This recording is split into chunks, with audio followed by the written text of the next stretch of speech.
Bien, muy buenos días, tardes o noches, depende del horario en que estén viendo este video sobre perspectivas de las tecnologías educativas. Ya vamos en la semana número 2. Este video lo habrán o lo estarán viendo una vez ya concretado la introducción al curso. Y aquí pues vamos a tratar de tener otros contextos, otras formas de platicar los mismos temas. Como ustedes saben, hay una metodología muy específica en este curso, donde también se les da la posibilidad de escuchar un debate con inteligencia artificial hecho con Google Notebook LM, eh, y orientado obviamente al objetivo de la meta en específico. Bueno, nos vamos a ir a la meta 1.2, que es justamente el analizar las principales tendencias educativas y, cómo no, obviamente la inteligencia artificial generativa entra dentro de estas tendencias, pero hay que analizar este tipo de tendencias. También entra la realidad virtual, ¿no? La realidad aumentada. Pero bueno, en esta meta trataremos de analizar las tendencias tecnológicas en nuestra área educativa, sobre todo pensando en la educación superior contemporánea, y pensando en la integración de tecnologías digitales, donde ya se nos demanda mayor flexibilidad, tomar en cuenta el bienestar estudiantil, modalidades combinadas, ¿no? Que vemos modalidades a distancia, modalidades remotas de emergencia, modalidades en línea, modalidades en realidad virtual, ¿no? O virtuales. Y también cómo todo esto pues, nos está impactando o se está juntando sin haber resuelto ninguna de las anteriores con el tema de inteligencia artificial. Y esto también nos da mucha oportunidad, es un momento interesante, importante para integrar la inteligencia artificial a procesos educativos, a procesos que sí acompañen. Como sabemos, hay muchos reportes recientes en la educación superior que las experiencias híbridas son las que más enriquecen. A mí, bueno, lo voy a seguir diciendo durante diferentes videos, ¿no? A mí lo que me motiva o me motivaría a ir a una instalación de forma presencial sería la posibilidad de debatir en persona algunos puntos. Pero yo no puedo debatir, me es muy difícil debatir o preguntar si no tengo la información que se necesita para poder hacer esas preguntas, ¿no? Y pues mantener una conversación. Creo que uno de los eventos que más enriquecen en la formación de una persona son las charlas, las conferencias, las ponencias, ya sea que las des o escuches una conferencia o una ponencia, porque te deja ver aspectos culturales, contextuales y demás, ¿no? Que enmarcan el diálogo, ¿no? Las recursividades de dicha persona que emite el mensaje, ¿no? Y aquí hablamos de política educativa, hablamos de que la palabra es política, y por eso, y con todo este pequeño contexto, el escenario de la inteligencia artificial generativa, ¿no? La analítica de aprendizaje, la realidad aumentada, las microcredenciales, la realidad virtual, recursos educativos abiertos y diferentes modalidades de aprendizaje como el móvil, microlearning, ¿no? No son soluciones automáticas, sino desarrollos sociotécnicos, ¿no? Y seguramente ustedes ya habrán experimentado o revisado qué es la sociotécnica. Pues hablamos de técnicas sociales al final, ¿no? De espacios donde nosotros podemos desarrollarnos y desarrollar una habilidad de aprendizaje. Y estas sociotécnicas requieren esta lectura crítica, una contextualización pedagógica y la valoración ética, incluyendo la inteligencia artificial. La UNESCO en este sentido pues subraya que el uso de la IA, ¿no? La IA generativa, debe orientarse hacia una reciente analítica del aprendizaje. Hablamos de pensamiento crítico, hablamos de inteligencia híbrida, hablamos de desarrollo de habilidades cognitivas superiores, pero esto no es un problema exclusivo de la inteligencia artificial, sino creo que un problema social, económico, político mucho más complejo, que no nos permite ver las bondades en el área educativa, ¿no? Y que también limita bastante a poder aprovechar este tipo de recursos. Bueno, ¿qué vamos a revisar además? Bueno, ahorita vamos a ver una presentación, les voy a contar algunas cosas, pero la idea es que ustedes identifiquen estas tecnológicas recientes, existentes, emergentes, que distingan alcances y posibilidades, limitaciones y riesgos pedagógicos, que relacionen las tendencias revisadas con problemáticas actuales en el área de educación superior o nivel superior, la transformación digital y cómo plantear una sostenibilidad de este tipo de usos. Y que, bueno, al final valoren la pertinencia de estas tecnologías en ciertos contextos formativos. En este caso, como ustedes saben, ustedes van a escuchar, después de leer la introducción a la meta, ustedes van a escuchar este video, este podcast, que les da una mayor acercamiento a la literatura actual. Este video en específico se realizó a partir de tres referencias, que justamente son las referencias que están aquí abajo, y donde hay un debate sobre las tendencias tecnológicas existentes y emergentes. Y además, esa imagen que está aquí es fija, ¿no? Donde ustedes pueden revisar la infografía de las tendencias tecnológicas, el panorama actual, oportunidades pedagógicas y desafío, ¿no? Iniciamos con qué entendemos por tendencia tecnológica, las tendencias existentes. Ya hablamos de aulas virtuales, LMS como Blackboard, Moodle, Schoology, Matrix, en fin, hay muchísimos LMS. Aprendizaje híbrido y flexible, ¿no?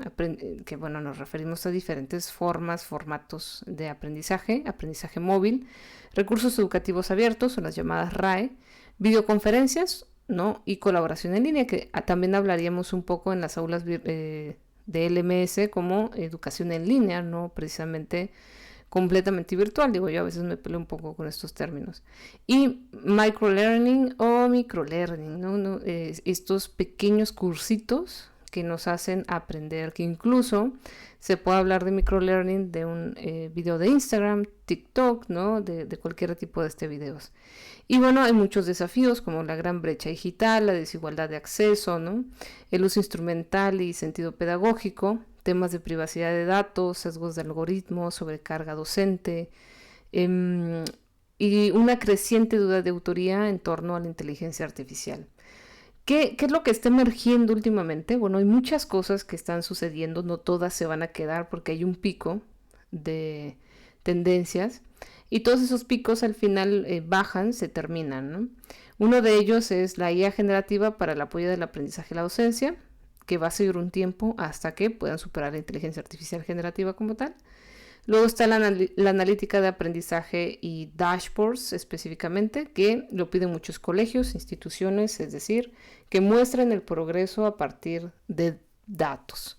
Y esto es una tendencia que un poco ha ido desapareciendo por el miedo a la inteligencia artificial, pero sin duda las instituciones se conforman muchas veces, sobre todo las privadas, de accionistas que ni siquiera tienen un gusto por el área educativa, y esto hace que, digamos, su interés principal sea conocer los datos, ¿no? Es vender y comprar, básicamente.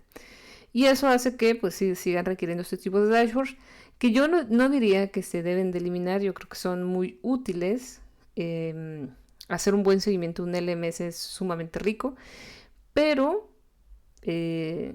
como no hay tantos especialistas reales en la elaboración de analítica del aprendizaje, me temo que hay muy mal uso al respecto.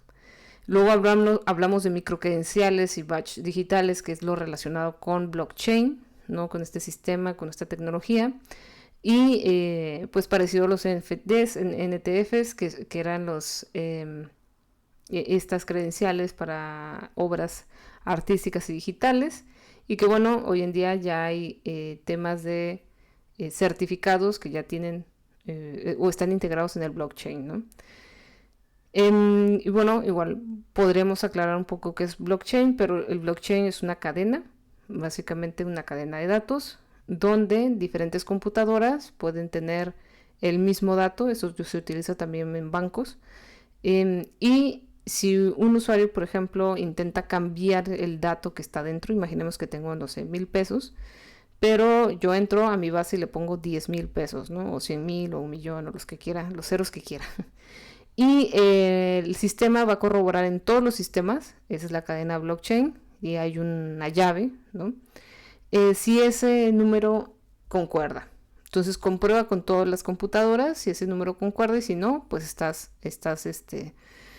cometiendo, ¿no? Una infracción. Es algo que no se puede hacer, que no se debe hacer y que simplemente hay que corregirlo.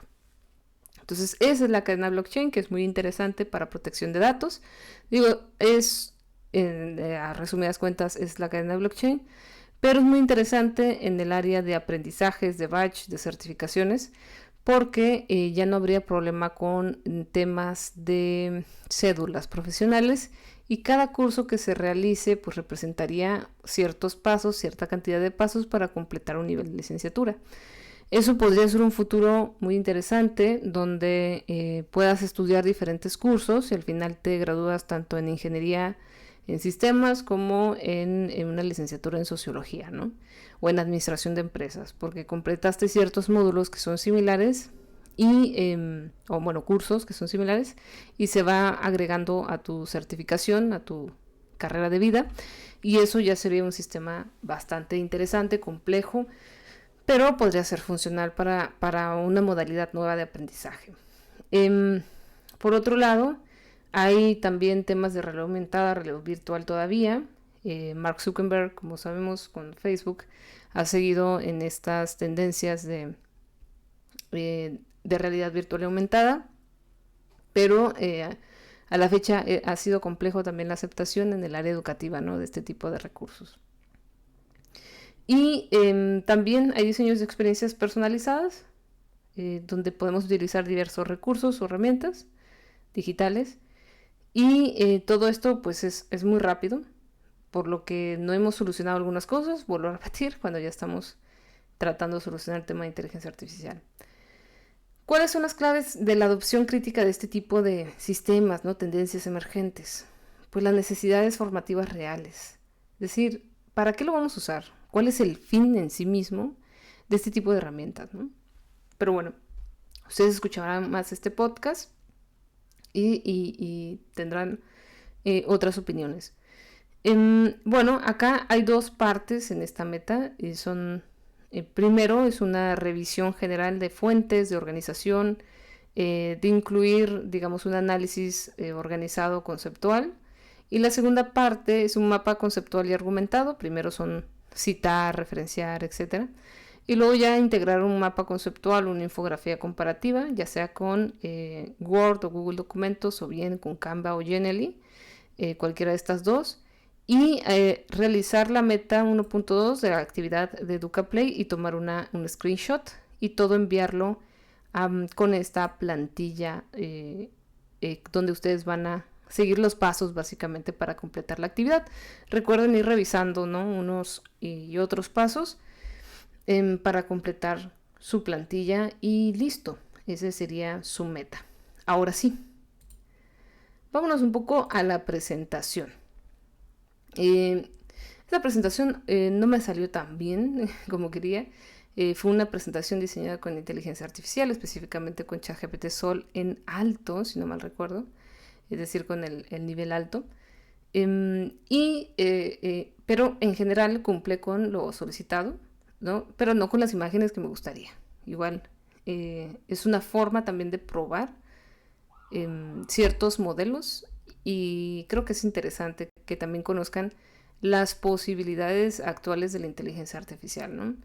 En ciertos modelos. Por ejemplo, el anterior, como ya había comentado, ¿no? Es una presentación más con ChatGPT Pro, que es un poco más caro, y donde las imágenes sí fueron diseñadas. Entonces creo que eso es lo relevante.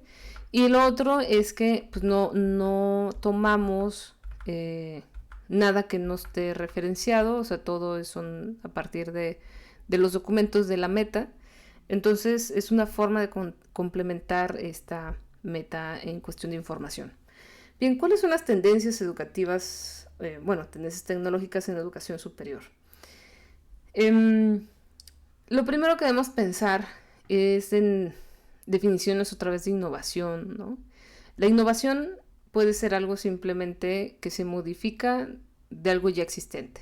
E innovar podría ser cambiar el color a algunos audífonos, eso es innovar, ¿no?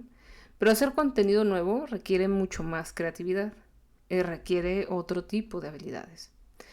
Entonces, cuando hablamos de tendencias tecnológicas, es más o menos lo que se está usando, pero no quiere decir que se esté usando o implementando de forma adecuada.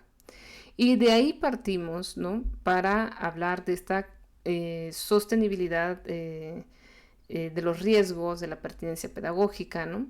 Pero siempre desde una perspectiva muy crítica y prospectiva. Volvemos a recordar que es la prospección. La prospección es revisar el pasado, entender el presente y proyectar el futuro. Entonces es prospectivo. Tratamos de entender cómo ha evolucionado, ¿no? Históricamente, tratamos de entender qué ha estado pasando, entender el presente, para tratar de proyectar el futuro. Entonces, en este caso, bueno, ya hablamos un poco de lo que vamos a aprender. En este caso,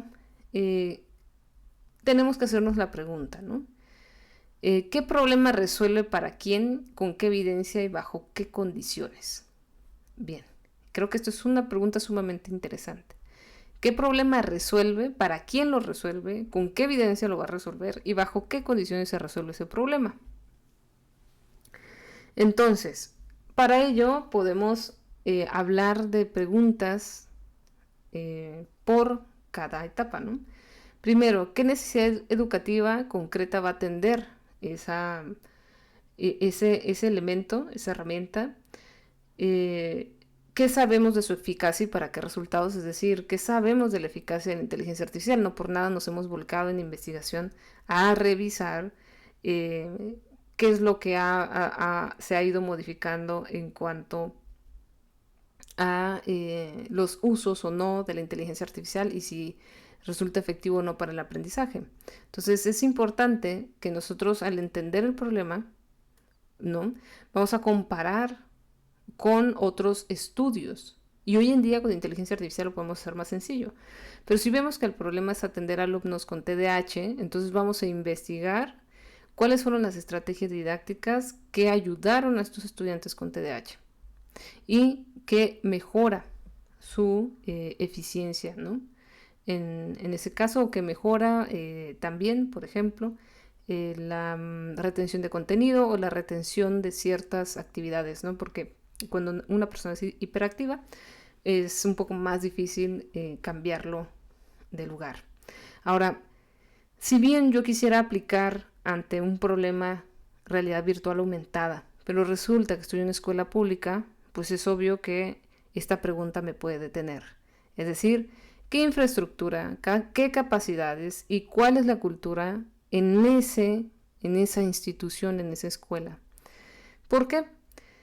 Porque si la infraestructura en la institución y en general la mayoría de los docentes está en contra del uso de realidad virtual aumentada o no hay las condiciones económicas, difícilmente podremos aplicar de forma adecuada nuestra estrategia didáctica, nuestra herramienta, ¿no?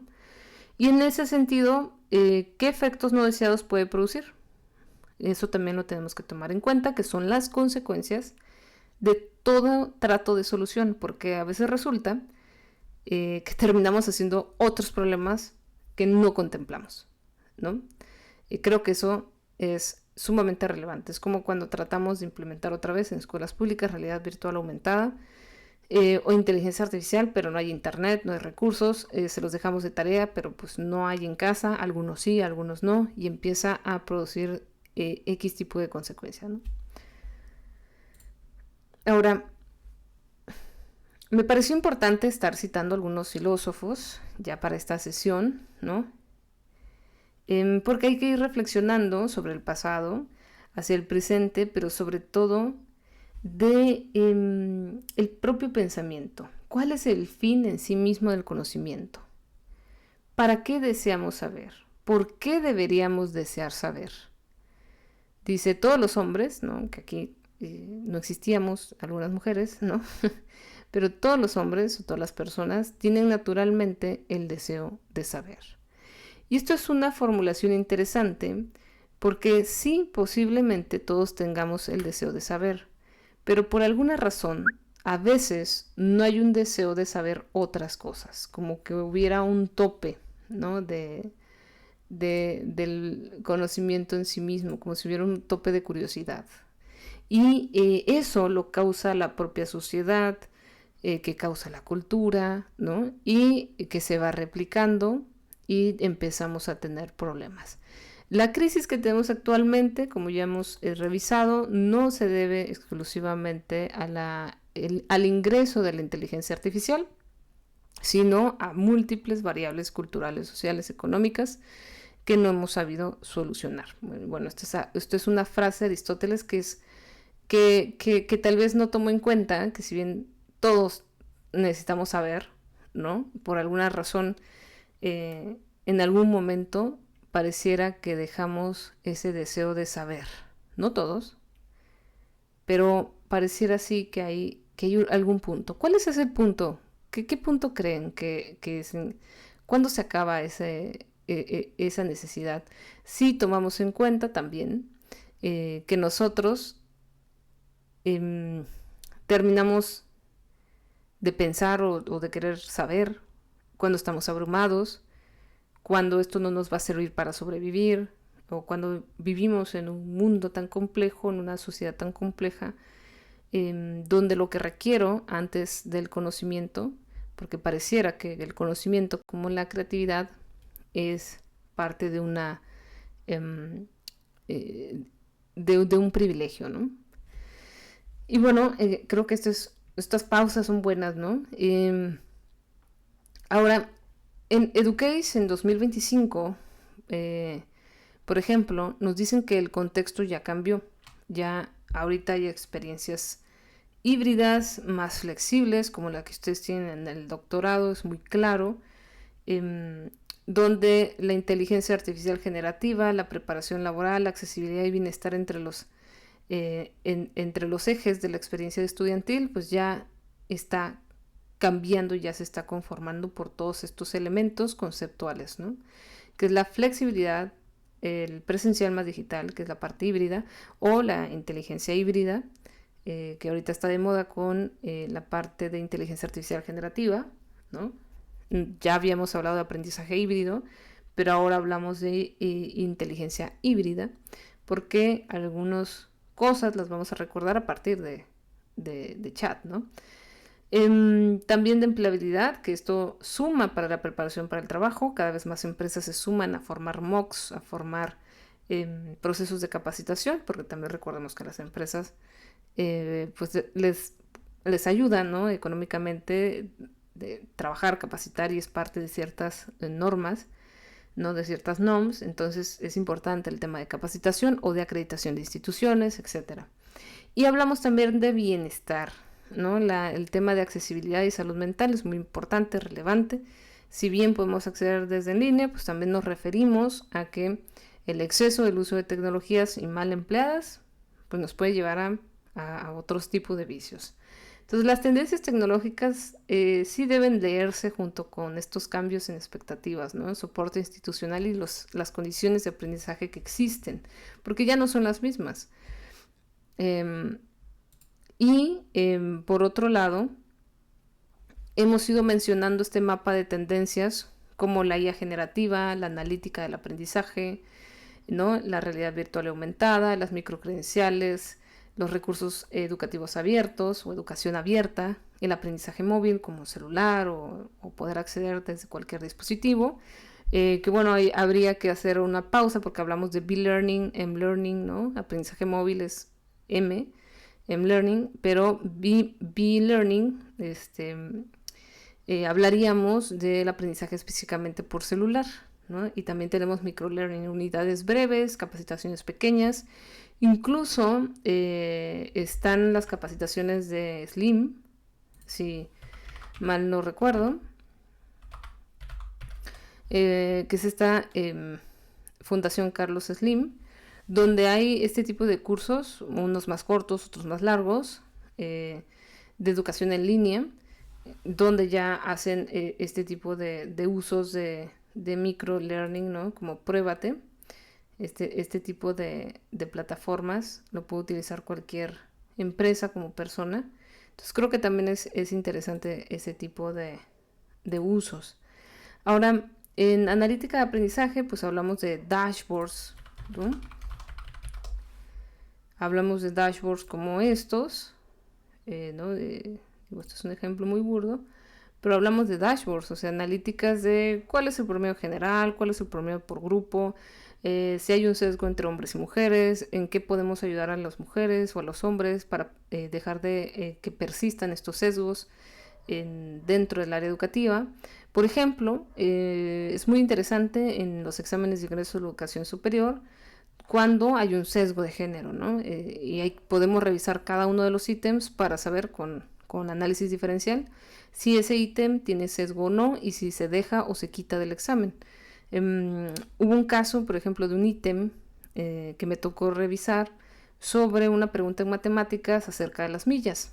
Bueno, las millas, normalmente la frontera se entienden de forma general porque los hombres los varones suelen manejar a temprana edad y suelen también manejar un auto americano, no importado, etcétera, o de California, ¿no?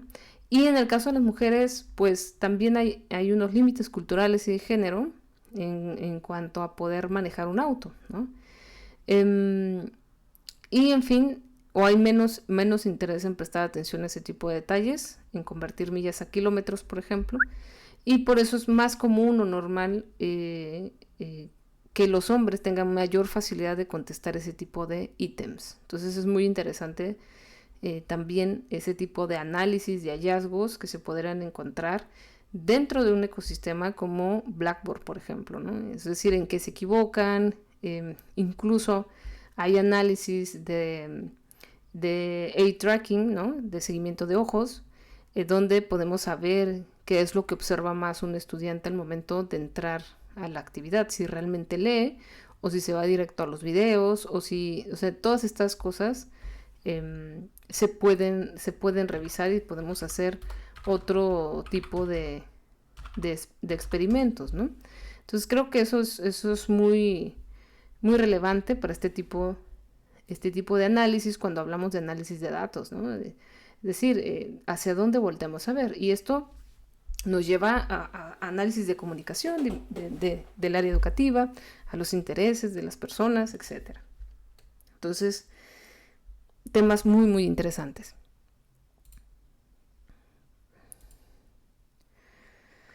Bien, luego tenemos recursos de educativos abiertos. Por ejemplo, en mi caso, que di el recurso educativo abierto del manual APA, que afortunadamente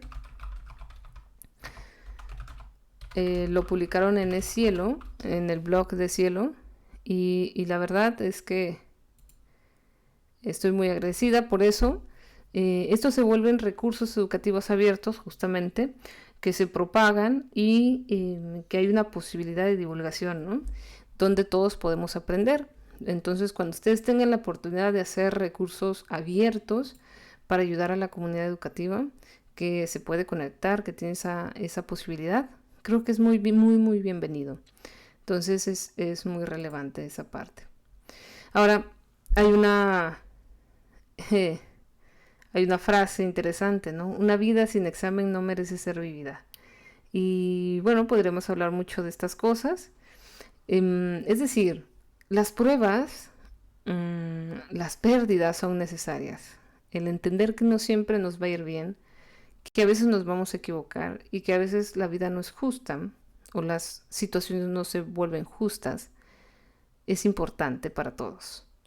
Y esto nos lleva también a entender que aunque los sistemas puedan ser bastante exactos, siempre van a haber pérdidas. No todo va a ser completamente exacto porque hay reinterpretaciones de conceptos, ¿no? Como el concepto del amor, como el concepto de la felicidad, como el concepto de la valentía, ¿no? Que ser valiente ahora, que era ser valiente en el siglo XX o en el siglo XIX, etc.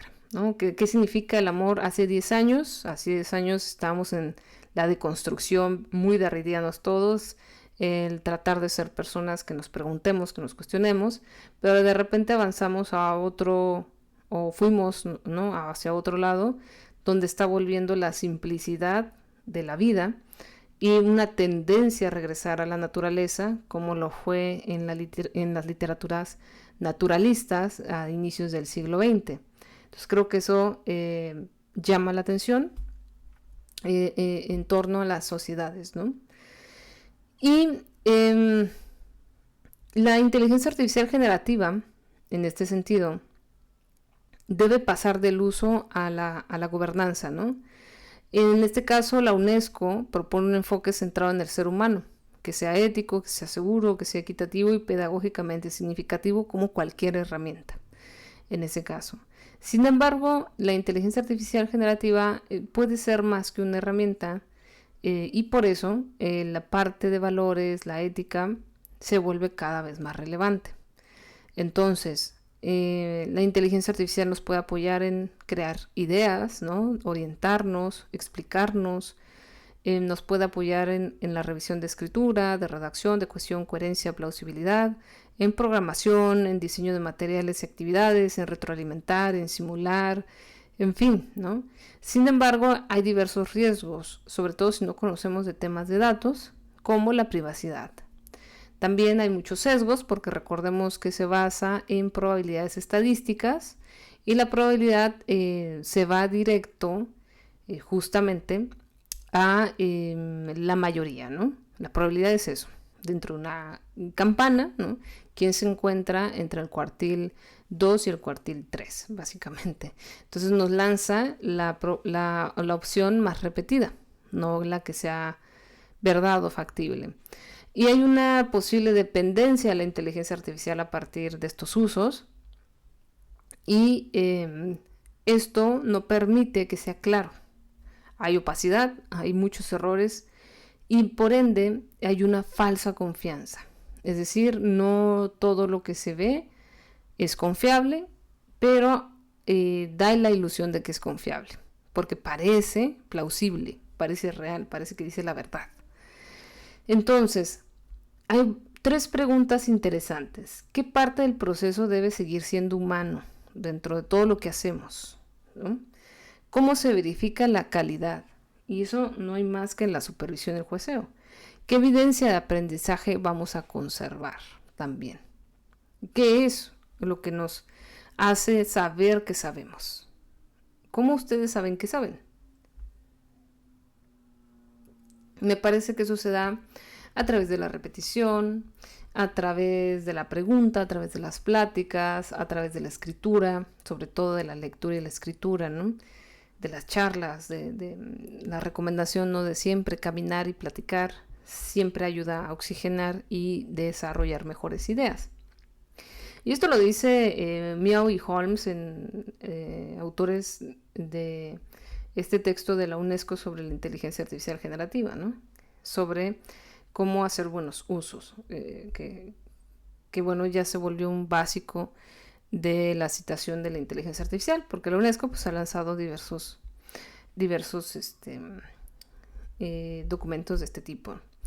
Ahora, Luciano Floridi es un especialista en inteligencia artificial contemporánea, ¿no? O sea, en filosofía contemporánea, en filosofía de las ciencias, pero específicamente de la inteligencia artificial, porque la inteligencia artificial ha sido una idea de hace décadas. No, esto no es reciente, ¿no? Como ustedes saben, la inteligencia artificial se viene hablando desde los años 50, incluso antes, pero no de la misma manera, hasta que lo definen en Dormus, ¿no? Entonces la IA es una nueva forma de agencia que puede tener éxito sin ser inteligente. Y eso es lo más interesante, porque no es inteligente, sino que es probable. Tiene su capacidad de programática, algorítmica, de ser verídica, ¿no? Tiene alta probabilidad de decir la verdad, pero no siempre es así, sobre todo en temas complejos o nuevos, porque no hay información. Todo lo que sea nuevo y no tenga información, pues le va a ser un problema descomunal a la inteligencia artificial. Aquí vemos temas de analíticas de aprendizaje. Por ejemplo, en Paulsell y Lindsay en 2024 realizaron una revisión sistemática de la literatura con 39 estudios de dashboards.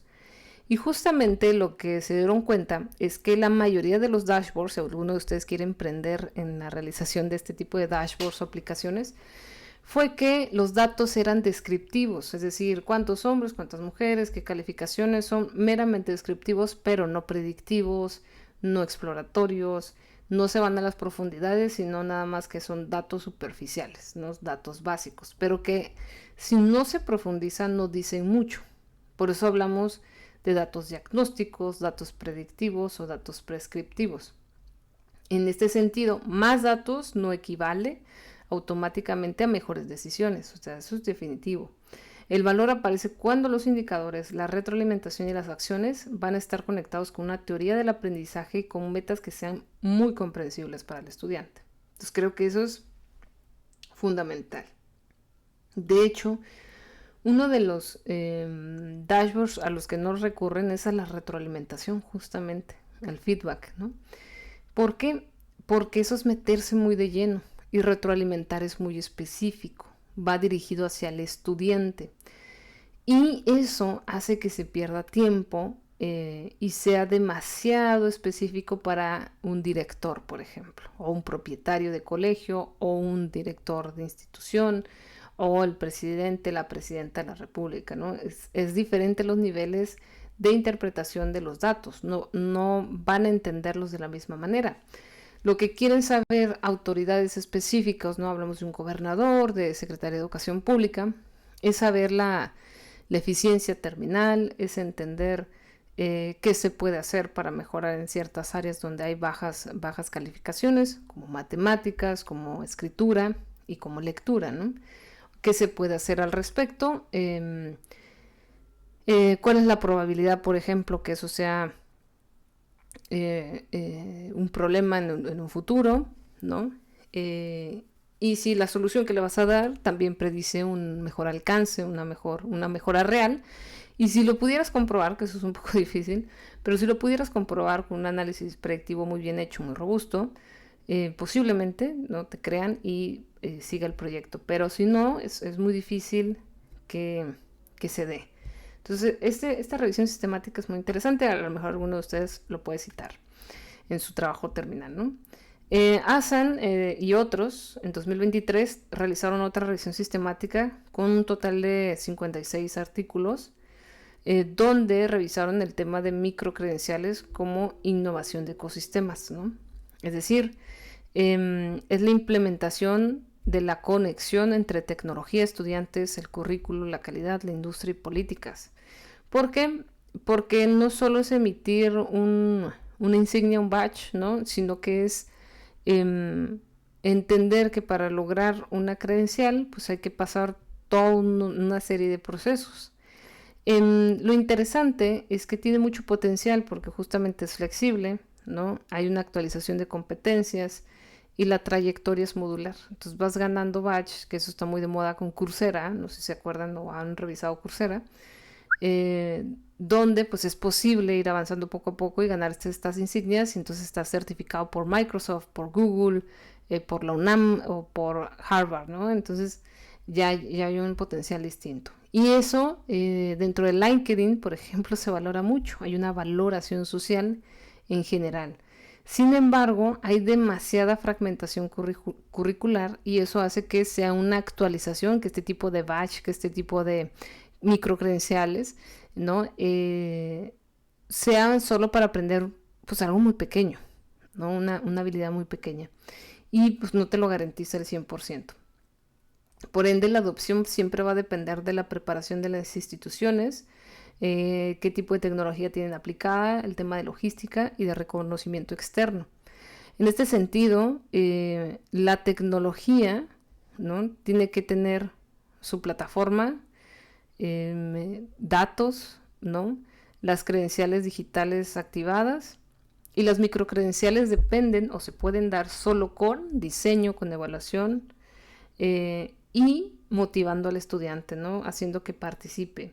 O sea, debe haber esta triangulación del diseño del curso, del microcurso, microcredencial, de la disponibilidad y disposición tecnológica, como del estudiante y su capacidad querer entrar a un curso como Coursera, Udemy u otros, ¿no? Que son lugares donde nosotros podemos tomar cursos y luego subirlos a LinkedIn y que vean nuestro perfil, ¿no? Estamos hablando, digo, por si alguien no ha hecho su LinkedIn, estamos hablando de estos tipos de perfiles, ¿no? Donde pueden subir todo lo que han tenido de experiencia, como los cursos que toman. Por ejemplo, aquí hay unas licencias y certificaciones que he realizado, y pues ahí se suben todas las licencias y certificaciones y pues ya, ¿no? O sea, es ese tipo de recursos. O Udemy, que bueno, no es tan bueno porque es un poco más casi para todos, cualquier persona puede dar clases ahí, o cursos más bien, ¿no? O bien Coursera, que es una plataforma, es una empresa básicamente, que logró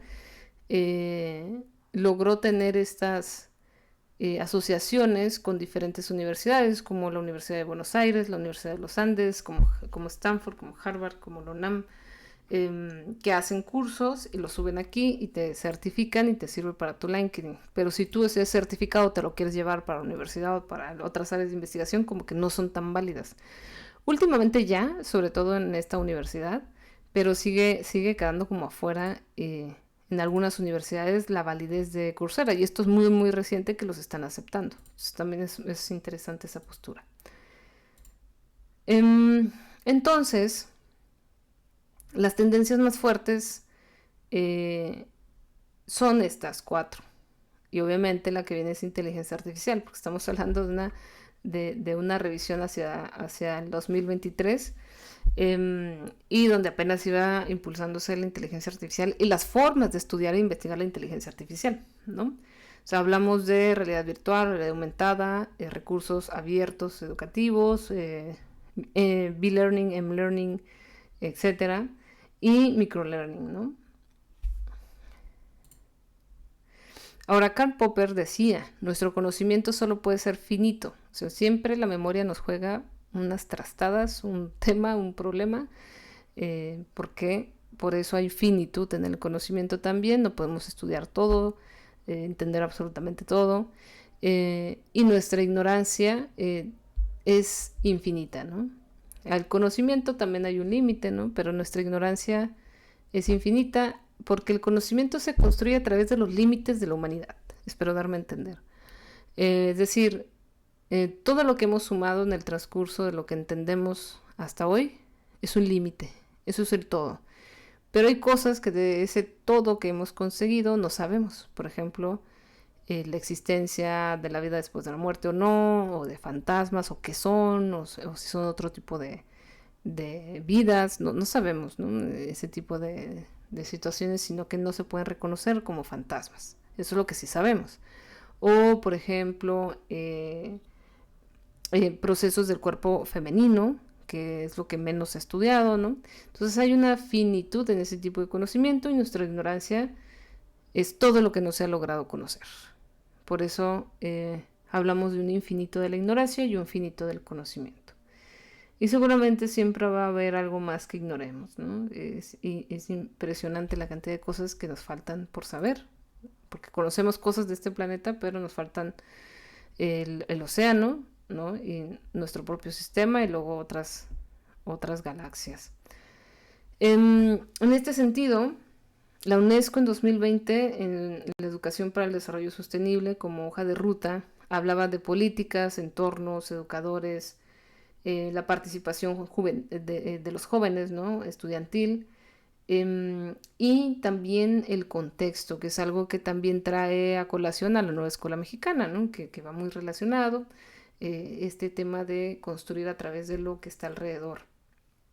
Entonces, cuando nosotros hablamos de políticas, tenemos que saber exactamente hacia qué queremos llevar estas políticas educativas, cuáles son las prioridades, qué es lo que necesitamos hacer.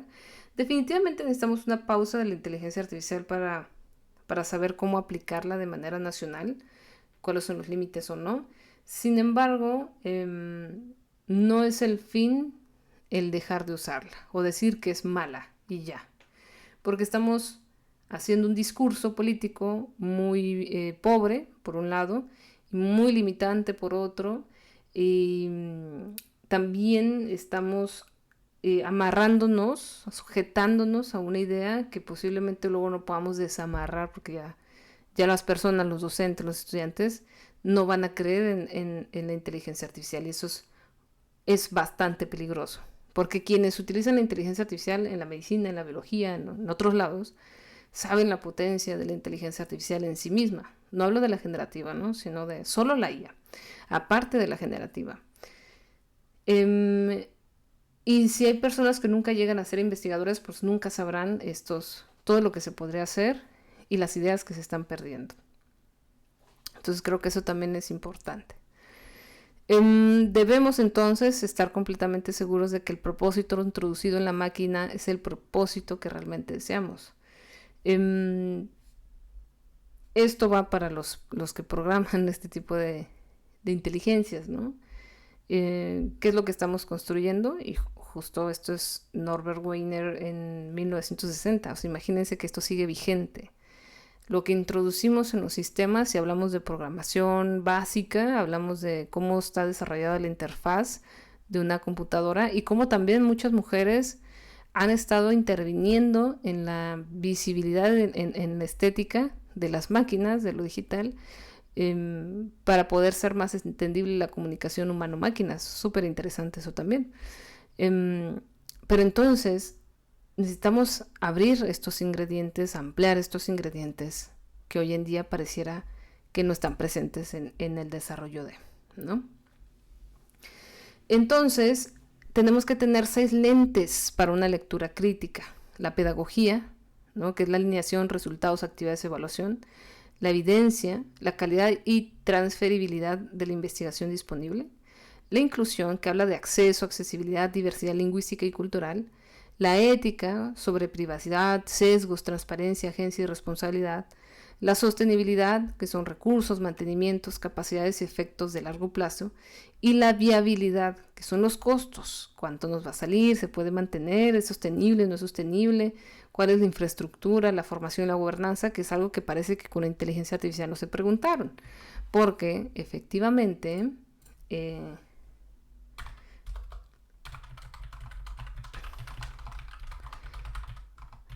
hay muchas bases de datos, almacenamiento de inteligencia artificial que consume demasiado, ¿no? Consume demasiada energía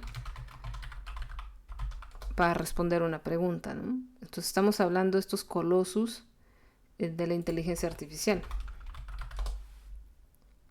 O sea, empresas enteras con memorias RAM, con conexiones inmensas, ¿no? de información que están tratando de responderte una pregunta sobre cómo hacer un caldo de pollo, ¿no? Y eso habla pues de la pedagogía, saber para qué se usa esa herramienta y no utilizarla para otra cosa, porque las empresas obviamente quieren que las utilicemos para todo, porque eso nos hace adictos, como las redes sociales, y luego nos meten publicidad o nos venden el no tener que ver publicidad, ¿no? Es un juego, básicamente. Entonces, una tendencia se convierte en decisión cuando puede justificarse en estas 6 dimensiones. No solamente tiene que ser tendencia, sino que convertirse en decisión. Y aquí hay una matriz de evaluación de tendencias, ¿no? Podemos tener estos criterios: el problema pedagógico, la evidencia, la inclusión, la ética, la sostenibilidad, la viabilidad. Es decir, ¿la realidad virtual realmente es viable? ¿Qué tipo de problema pedagógico resuelve? ¿Qué tipo de evidencia existe al respecto? ¿Qué investigaciones hay sobre su viabilidad, sobre todo esto? Lo ético, la inteligencia artificial es una de las más cuestionables en la ética, ¿no?